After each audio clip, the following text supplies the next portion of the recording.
मैंने आपसे कहा कि पहले चरण के बाद जो भाषा बदली है और भारतीय जनता पार्टी का चाहे वो नेतृत्व हो और चाहे छोटा कार्यकर्ता हो, उनकी किस तरीके से भाषा बदली है।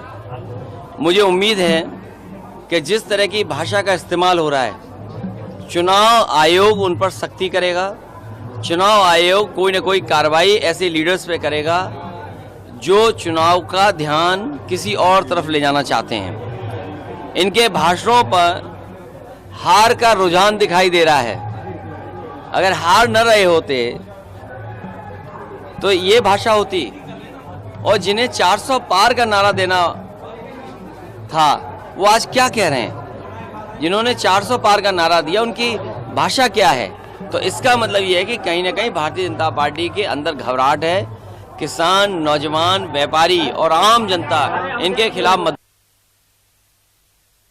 समाजवादी पार्टी जो उनके मैनिफेस्टो है उस पर सवाल खड़े कर रहे हैं, खास करके कांग्रेस को टारगेट कर रहे हैं। वेल्थ डिस्ट्रीब्यूशन के इशू को बहुत प्रॉम्प्टली उठा रहे हैं ये लोग। देखिए, अब मन की बात नहीं होगी, अब संविधान की बात होगी। संविधान बचेगा तो हमारे आपके अधिकार बचेंगे। संविधान बचेगा तो हमें आपका मान सम्मान बढ़ेगा। यही संविधान है जो बाबा साहब भीमराव अम्बेडकर जी ने दिया, वो हमें संजीवनी देता है।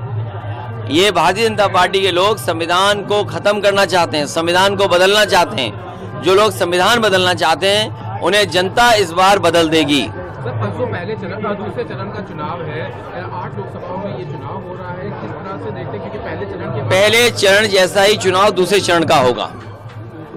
जैसे पहले चरण में लोगों ने मतदान किया है भारतीय जनता पार्टी के खिलाफ, दूसरे चरण में वैसा ही मतदान होने जा रहा है। मंत्री रघुराज प्रताप, उनका कहना है कि एएमयू से आरक्षण को हम लागू करेंगे। मेरी जानकारी में नहीं है।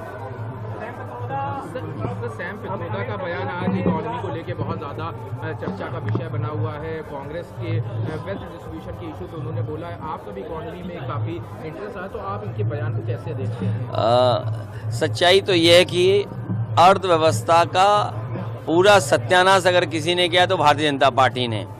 अर्थव्यवस्था में केवल इतना ही हम समझते हैं कि जिस समय किसान की आय दोगुनी होगी, रोजगार भी बढ़ेंगे, नौकरी भी बढ़ेगी, हमारी अर्थव्यवस्था और तेजी से रफ्तार से बढ़ेगी।